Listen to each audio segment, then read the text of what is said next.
One of the things that I have done many years ago, एक चीज जो मैंने कई कई वर्षों पहले की थी और करता हूँ, and I continue to do, is to study church history. और वो है कि मैं कलीसिया के इतिहास का अध्ययन करता हूँ, Mainly to find out why do we have so many denominations? और मुख्य कारण क्यों मैं कलीसिया के इतिहास का अध्ययन करता हूँ वो ये जानने के लिए कि क्यों हमारे बीच में इतने अलग अलग डिनोमिनेशंस हैं, Why do we have so many churches? क्यों हमारे पास इतने अलग अलग कलीसियाएं हैं। You know, if you read the book of Revelation, the Lord told the elder in Ephesus, अगर आप प्रकाशित वाक्य की पुस्तक को पढ़ोगे तो वहां प्रभु ने एफिसुस कलीसिया के प्राचीन से कहा, you have left your first love. प्रभु ने कहा कि तुमने अपना पहला प्रेम छोड़ दिया है। That means you don't love me or love one another like you did in the beginning. इसका मतलब तुम मुझसे या एक दूसरे से वैसा प्रेम नहीं करते जैसा तुम पहले करते थे। And that was the church Paul started. और ये तो एक ऐसी कलीसिया थी जिसकी शुरुआत पौलुस ने की थी। Ephesus. So Ephesus. Revelation chapter 2 is the second letter to the Ephesians. और इसलिए प्रकाशित वाक्य दूसरा अध्याय ये इफिसुस को लिखा हुआ इफिसुस के नाम से दूसरी पत्री है। First letter is the letter to Ephesus. This is पहली पत्री जो इफिसियों की पत्री है, the second letter. और ये दूसरी पत्री है, दूसरा पत्र है जो इफिसियों की कलीसिया को लिखा गया है। And the Lord said, if you don't repent, I'll take away the lampstand. That means और प्रभु ने कहा अगर तुम मन नहीं फिराते तो मैं तुम्हारी दीवट को निकाल लूंगा। I'll take away the weakness from you. That इसका मतलब मैं तुम्हारी गवाही को निकाल लूंगा। Jesus himself would lead that. इसका मतलब यीशु मसीह स्वयं उस कलीसिया को छोड़ देता, Because they left their love for him and love for one another. क्योंकि प्रभु के प्रति अपना प्रेम वे छोड़ चुके थे और एक दूसरे के प्रति अपना प्रेम वे छोड़ चुके थे। Now, what do you think would have happened? Now, picture this in your mind way back. अब इसकी कल्पना आप करके देखिए कि क्या होता, आप सोच कर देखिए क्या होता। That was written 95 AD ये ईस्वी सन 95 में लिखा गया है ये पत्र, when John wrote that to the elder in Ephesus. जब यूहन्ना ने इफिसुस के प्राचीन से ये पत्र लिखा। And supposing the elder in Ephesus did not repent, और सोच कर देखिए इफिसुस का जो प्राचीन है उसने अगर मन नहीं फिराया होता तो, and he said, no, we are okay. और वो कहता नहीं हम तो ठीक है। Who's this John to come and tell us?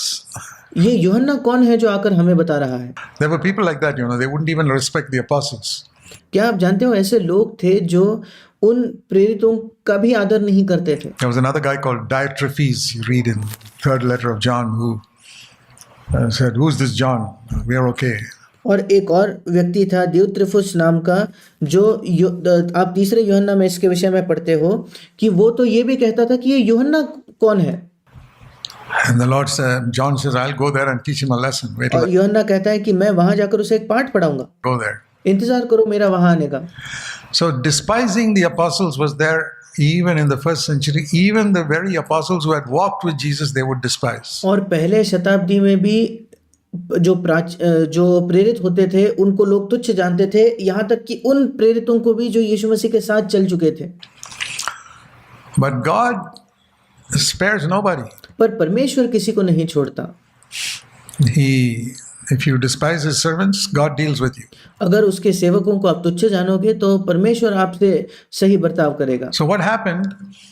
That elder in Ephesus backslid, and then some people would see the presence of the Lord is no longer there. The Lord has taken away the lampstand. और हुआ ये कि इफिसुस का जो प्राचीन है वो पीछे फिसल गया और इफिसुस की कलीसिया के कुछ लोगों को वे जानने लगे, देखने लगे कि प्रभु की अब उपस्थिति यहाँ नहीं रही क्योंकि प्रभु ने अपनी दीवट यहाँ से निकाल ली है।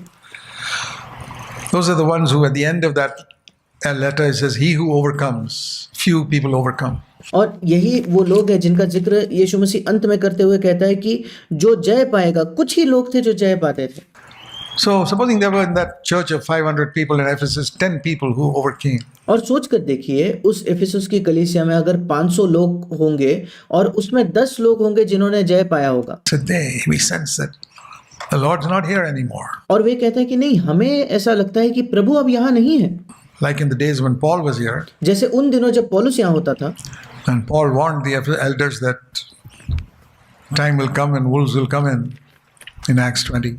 और पौलुस ने स्वयं चेतावनी दी थी इफिसियों के प्राचीनों को कि एक ऐसा समय आएगा जब उनमें फाड़ खाने वाले ऐसे भेड़िए आएंगे।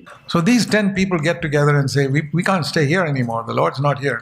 और ये 10 लोग इकट्ठा होकर कहते हैं कि अब हम इस कलीसिया में नहीं बने रह सकते क्योंकि प्रभु स्वयं यहाँ नहीं है। In a wedding, when the bridegroom goes away, what does the bride do? किसी विवाह में अगर दूल्हा चले जाए तो दुल्हन क्या करती है? Does she still hang around there? क्या दुल्हन वही रुकती है कि विवाह में? No. नहीं, She goes, my bridegroom is gone, I better go. वो चले जाती है। वो कहती है अगर मेरा दुल्हा ही चले गया है तो मुझे भी जाना है। So that's what those 10 people in Ephesus would have done. और यही उन 10 लोगों ने इफिसुस के किया होगा। Jesus, our bridegroom, is not here. He's gone. यीशु मसीह जो हमारा दुल्हा है वो यहाँ नहीं है, वो तो चले गया है। We can't stay here anymore. अब हम यहाँ नहीं रह सकते। And they would leave. और वे छोड़ कर जाते थे। 10 people. That's not 490 people would remain in that church. 10 लोग चले जाते थे, 490 लोग अभी भी उसी पुराने कलीसिया में ही रहते थे। 10 people would meet in somebody's house, small 10 लोग किसी के घर में मिलते थे, house. किसी छोटे से घर में अलग से। And the leaders in Ephesus will say, that rebel group that has left us, don't any of you join them. और इफिसुस के कलीसिया के जो प्राचीन होते थे वो उस कलीसिया के लोगों को कहते थे कि देखो वो जो बलवा करने वाला झुंड है ना, वो कुछ लोग जो वहां मिल रहे हैं बिल्कुल भी उनके पास नहीं जाना। They are a bunch of proud people who think they are so spiritual. वे इतने घमंडी लोग हैं कि वे सोचते हैं कि वे बहुत अति पवित्र है, And वो ज्यादा आत्मिक है gone. और वे यहाँ से चले गए हैं। Keep away from them. और वो लोग कहते हैं कि उनसे दूर रहना। And these 490 people would sing praises and clap their hands, but Jesus is not there. और ये 490 लोग उस पुरानी कलीसिया के ये स्तुति गाते, हाथों से तालियां बजाते, पर यीशु वहां नहीं होता। He left them long ago. यीशु बहुत पहले वहां छोड़कर जा चुका था। So in Ephesus, where is Jesus now? और अब इफिसुस में यीशु कहाँ है? He is with those 10 people. वो उन 10 लोगों के बीच में है। And those who have eyes to see और जिनकी आंखें हैं ये देखने के लिए will go to the only 2 churches those days, the big one and the small one. उन दिनों में 2 ही कलीसिया थी, एक बड़ी कलीसिया थी और एक वो छोटी कलीसिया थी। And go here and go there, and those who have a hunger will say, hey, we sense the Lord's presence there.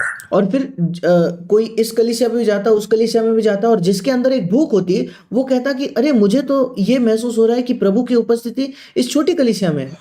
So we are going to go there. और इसलिए अब से हम वहां जाएंगे। So one couple will go there, so that 10 becomes 12. और इसलिए एक परिवार वहां जाने लगता है, एक दाम्पत्य वहां जाने लगता है, और इसलिए 10 की संख्या बढ़कर 12 हो जाती है। And this 500 people are still warned, don't go anywhere near there. और यहाँ जो 500 लोगों का झुंड है दूसरे कलीसिया में, उन्हें अभी भी चेताया जाता है कि तुम वहां बिल्कुल मत जाना। But the Lord is there, and that church, the presence of the Lord is there. People become spiritually minded. पर प्रभु वहां है, प्रभु की उपस्थिति उस दूसरे कलीसिया में है, और वहां के लोग जो है वो आत्मिक तरीके से सोचने लगते हैं। They grow. In this church, everybody's backslidden and और वे उन्नति करने लगते हैं, बल्कि इस बड़े कलीसिया में सब लोग पीछे फिसलने लगते हैं go into all types of bad habits, और सब प्रकार की गलत आदतों में पड़ जाते हैं। divorce and brokenness and division. और उनके बीच में तलाक होने लगता है, उनके बीच में अलगाव आने लगता है, वो एक नहीं होते। It's like you see in churches today. ये बिल्कुल वैसा ही है जैसे आप आज कलीसियाओं में देख रहे हो। Divorce, which God condemned, तलाक जिसको परमेश्वर ने बिल्कुल गलत कहा, is practiced और आज लोग वो कर रहे हैं। in many churches today. Even pastors are divorced. कई कलीसियाओं में, यहाँ तक कि कई पास्टर जो है, कई पासवान जो है, उन्होंने तलाक लिया है। How did that happen? ये कैसे हुआ?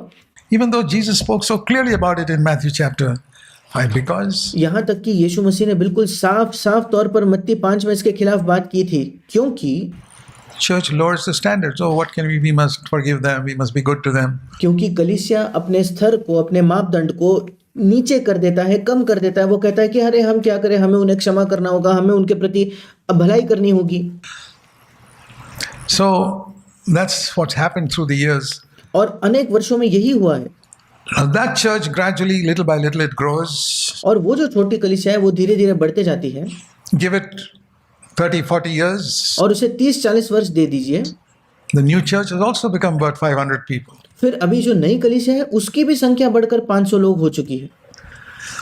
and they don't follow what the early people who started that church taught and stood for. और अभी वो जो नई कलीसिया जिसमें 500 लोग हो चुके हैं वो उन चीज़ों का अनुसरण नहीं करते जो वहाँ के शुरुआती लोगों ने सिखाया या जिन चीज़ों के लिए वो शुरुआती अगुए खड़े हुए थे, Because maybe those early leaders died. क्योंकि शायद जो पहले अगुए थे उस कलीसिया के उनकी मृत्यु हो गई And now they have come to the same condition as the first church in Ephesus. और अब वो जो दूसरी कलीसिया है वो उनकी अवस्था बिल्कुल उस पहली कलीसिया की तरह ही हो चुकी है इफिसुस की। So there's the first church in Ephesus, there's the second church in Ephesus, they would have taken different names. अब शायद अब इफिसुस में दो कलीसिया हो चुकी है, एक पहली कलीसिया, अब एक दूसरी कलीसिया, शायद उन्होंने अलग अलग नाम रख लिए होंगे। You know, spiritual names like Bethesda or और उन्होंने अपने आप के लिए बड़े आत्मिक नाम चुने होंगे, किसी ने अपने आप को बेथेस्डा या ऐसा कुछ कहा होगा some big names. या ऐसे कुछ बड़े बड़े नाम। But in that new church, which is now backslidden, पर उस नए कलीसिया में जो अब पीछे फिसल चुकी है, another group of maybe 10 people would say, hey, this is 50 years ago, this was a good church, but now it's all backslidden. फिर एक बार वहां से 10 लोग ये कहेंगे कि 50 वर्ष पहले तो ये कलीसिया बहुत अच्छी थी, पर अब यहाँ पूरी तरीके से ये लोग पीछे फिसल चुके हैं। We can't go to the first one, that's thoroughly dead. हम उस पहली कलीसिया में नहीं जा सकते क्योंकि वो पूर्ण तौर पर मरी हुई है, This is also dying. Another पर ये कलीसिया भी तो मर रही है। 10 people would pull out and there'll be a third church in Ephesus. और फिर और 10 लोग अलग होकर एक तीसरी कलीसिया शुरू होती है इफिसुस में। That is how all these churches started. इसी तरीके से ये अलग अलग कलीसियाएं शुरू हुई है। Thank God that in every time there were people who said we can't stay in a dead church, even there are only 2 or 3 of us will come out. परमेश्वर का धन्यवाद हो कि हर बार हर कलीसिया में कम से कम 10 लोग पाए जाते या जो कहते कि हम इस मरे हुए कलीसिया में नहीं रह सकते, शायद उनकी संख्या 2-3 क्यों ना हो पर वे बाहर आते। Every good church through the years has always started with a few people हर एक अच्छी कलीसिया इन सारे वर्षों में हमेशा एक छोटे संख्या के लोगों के साथ ही शुरू होती है, who were more interested in the Lord's truth, the whole जिनकी अधिक दिलचस्पी थी परमेश्वर के सत्य में, counsel of God, परमेश्वर के सारे अभिप्राय में, than in a number. इसके बजाय कि उनकी दिलचस्पी हो बड़ी संख्या में।